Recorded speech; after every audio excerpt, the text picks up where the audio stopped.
Hello, everyone. Turning off my air conditioner.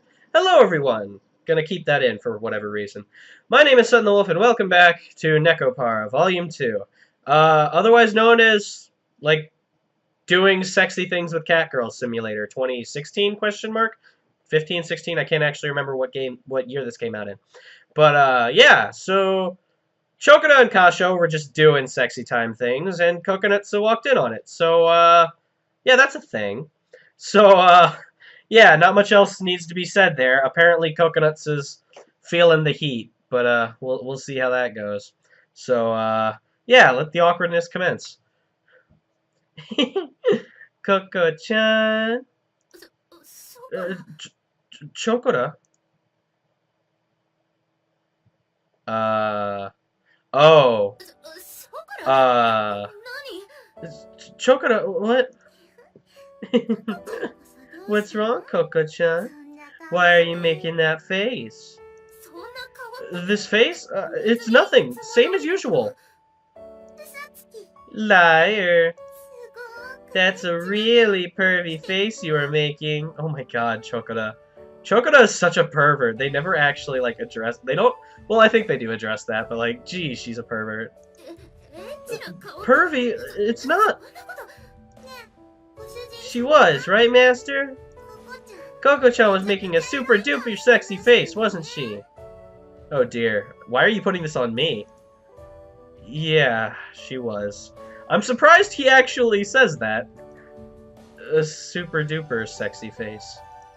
I'm suddenly and completely aware of it. I agree without even thinking. Even you, Oni-chan? But you... But... It's not like I can help it. Not after seeing Chocoda's own pervy face. Good point, honestly. The words ooze out of her as she squeaks, as though she's finally admitting something she wanted to keep hidden. But the truth is that even you knew it, right? Coco-chan knew she was making that face, didn't she? Which means that perhaps Coconuts had the same kind of pervy feeling that Chocoda had back then, yeah? She grins mischievously as she spouts her assumption, and she pokes Coconuts' cheek with her fingertip. That's... It's just because Oni-chan grabbed me so suddenly and touched me. But you were so cute when you were mewing like that. Coco-chan, when you were with Master this afternoon, a switch was flipped inside of you. The moment you asked, Oni-chan was looking at me with a pervy expression, wasn't it? Did I get it? I knew it. We're the same kind of cat girl. Oh my gosh. I don't know if I'd say you're the same kind of cat girl. Could it be? Did Coco-chan come back to do naughty stuff with Master? Now that, I think, is a bit of a stretch. I wouldn't. Coconut scrunches up her face and bites her lip. And then she seems to give in. She lifts her head up just a little bit. Oni-chan was looking at me with lusty eyes. I knew it. It made me happy. With a quiet, trembling voice, she confirms what Chocoda had said. Coconutsu. Didn't I tell you, Master? After a cat girl's first heat ends, even though they might not ever be as frisky as the first time. Oh my god. Once you flip their switches, we just can't hold back, nya. I don't need a lecture in sex from you, Chocoda. Whenever Chocoda sees her beloved Master's naughty parts... Didn't see the last half of that last part of that sentence there. Not even Chocoda can bear it. Oh my goodness. Right, Coco-chan?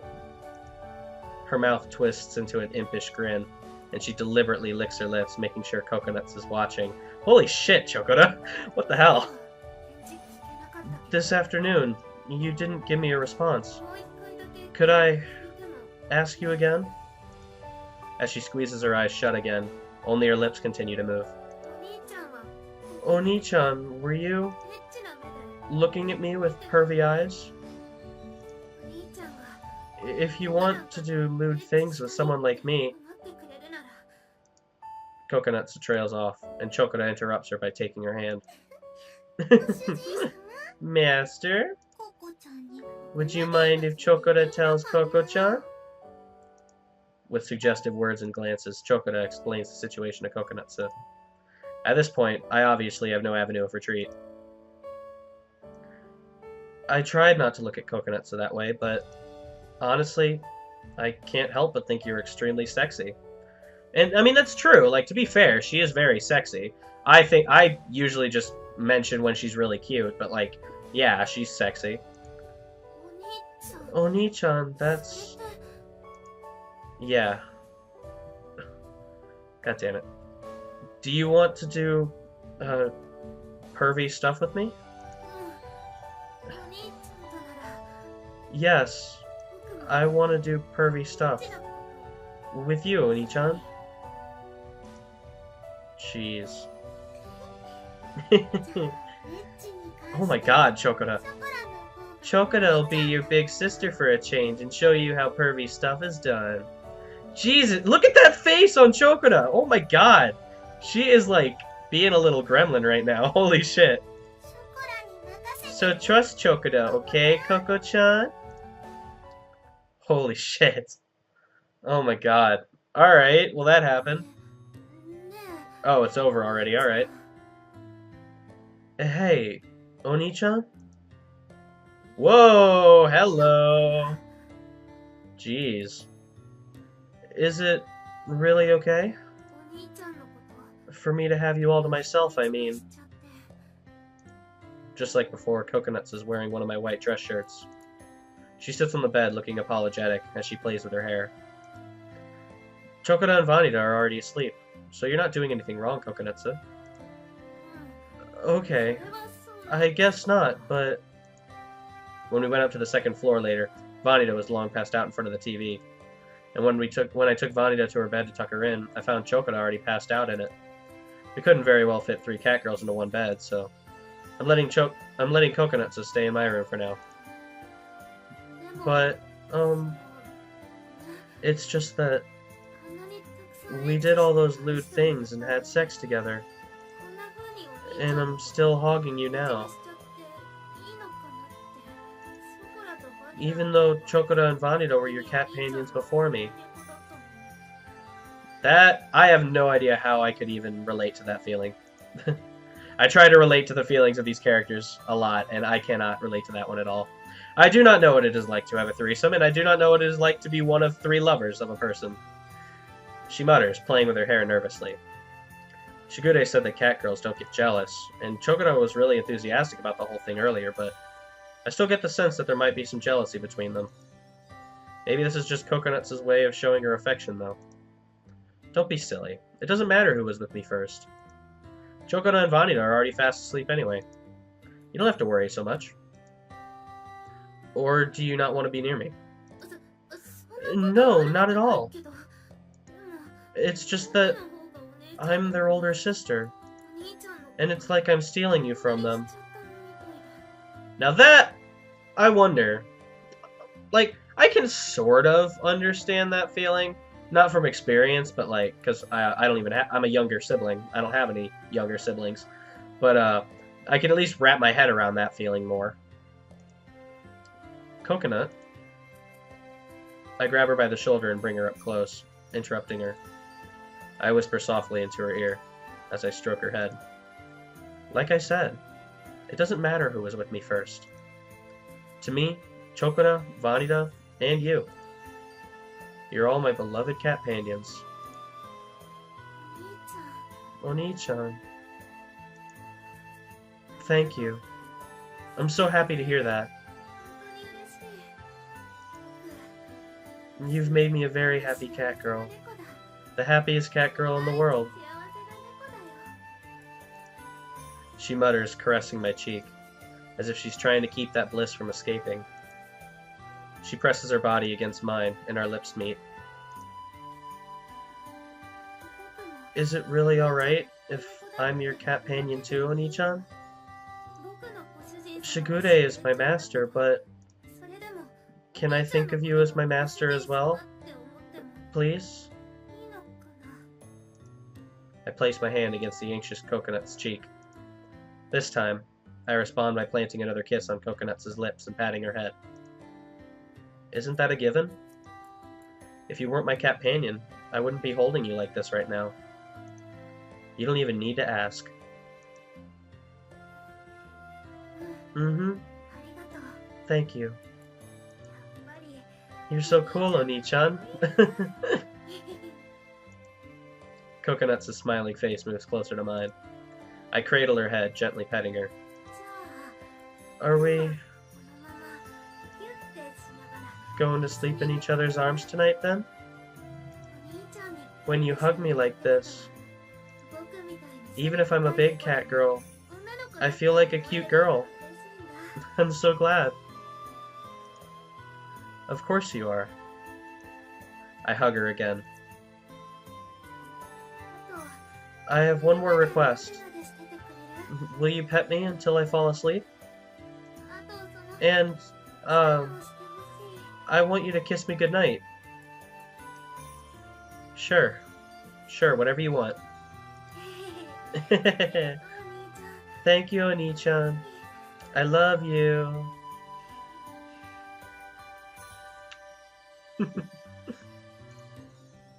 Alright, that was cute. I can feel Coconut's natural warmth across from me, as the moonlight gently illuminates the room. And as the two of us drift off, we savor the lingering moments of today. Oh, that was really romantic and cute. I actually quite liked that. Oh boy. Well... Alright, well it sounds like Shigure is going to have some things to say about that. But that was actually really, really, like, adorable and romantic, I thought. But that...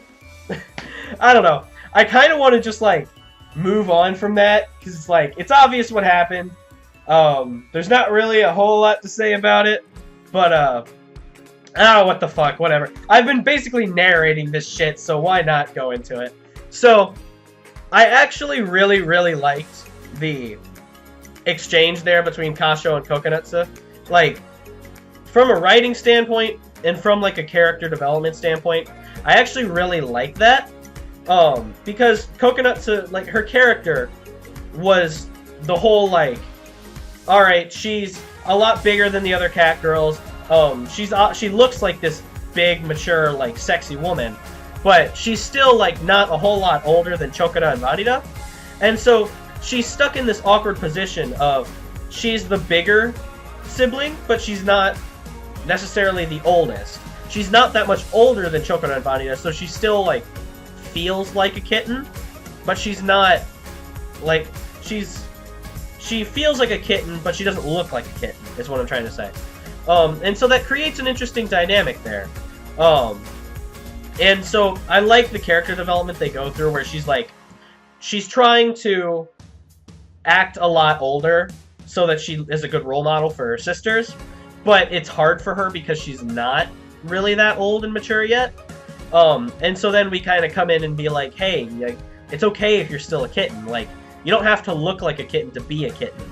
And so we just kind of, like, made that apparent to her, and her character, she was able to grow and eventually be like, yes, it's okay how I am. It doesn't matter. And I don't have to rush to maturity. And I feel like that's a point that a lot of people in the real world miss a lot, is, I know it's a bit of a stretching, like, things from this game into morals in real life. I try to do it all the time, but, like, I think there's actually something to be learned there, is that a lot of people see all of these mature things happening, in the real world. They see, like, oh, hey, these people have jobs, or, like, oh, these people are, like, they've got all their shit together in life. They've got, like, all of this stuff going on, and they're able to balance it so correctly, and, like, why can't I do that? Like, I should learn how to do that. And so then they, like, jump into a lot of different things, and they can't handle it. And then they get all stressed out, and they can't handle it. And then they get really depressed because they can't handle it, and they're not, like, being an adult like they thought they could. But in reality, like, you don't have to rush into things like that. Like, once you hit 18 years old, that's not, like, bam, you're an adult. That's not how it works. Like, society kind of makes it seem like that. Society makes it seem like once you hit, like, a specific age where it's like, oh, hey, you can vote now, or oh, you can drink now, or oh, you can even drive now. Like, age categories like that, they don't make you an adult. It's like, that's not where maturity happens. It's a thing that happens over time, obviously. And so, like, a lot of people try to make it seem like a switch gets flipped, and then you're an adult now, and suddenly you have to act like one. Like, that's not how it works. You get more and more mature as you grow up, and then eventually you're just at that point where you're an adult.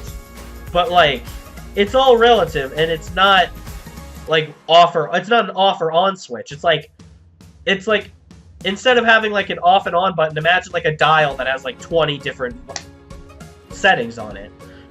You're not gonna get from 1 to 20 in, like, a day. That's not how it works. So, I really like that character development from Kokonatsu, and I actually thought the writing was actually pretty good, of that scene in general. Like, it was really adorable and, like, really cute for there's the synonyms. But it was really adorable and really romantic is what I was trying to say, that scene was. And I actually really, really liked that. The scene before it, with Chokora and Kokonatsu, like, with Chokora trying to, like, basically seduce Kokonatsu into having sex. Like, I don't know how I felt about that. Like, obviously, like, it is what it is. They needed to segue into it somehow, and there are certainly worse ways to do that. It just kind of, like, catches me off guard, which I guess might have been the intention. Sort of like, I don't know, just kind of like expose you to it wholeheartedly. But regardless, I still think, like, overall it was well written. It's just like a development that's, like, kind of awkward for me, especially because I'm, like, reading it. So regardless, though, I thought that was really nice. I love the writing in this game. I love the character development and the characters themselves. And so I think that they've done a really good job with that. And don't get me wrong, this game is far from over. So I don't know why I'm giving, like, a giant review right now, but that was really nice what they did with Kokonatsu, I thought. But regardless, I've rambled on long enough. That's going to do it for this episode, guys. Thank you very much for watching. Leave your thoughts and opinions down in the comments section below. I will read them wholeheartedly and always take them into account. And that's going to do it for this episode of NekoPara, Volume 2. See you next time.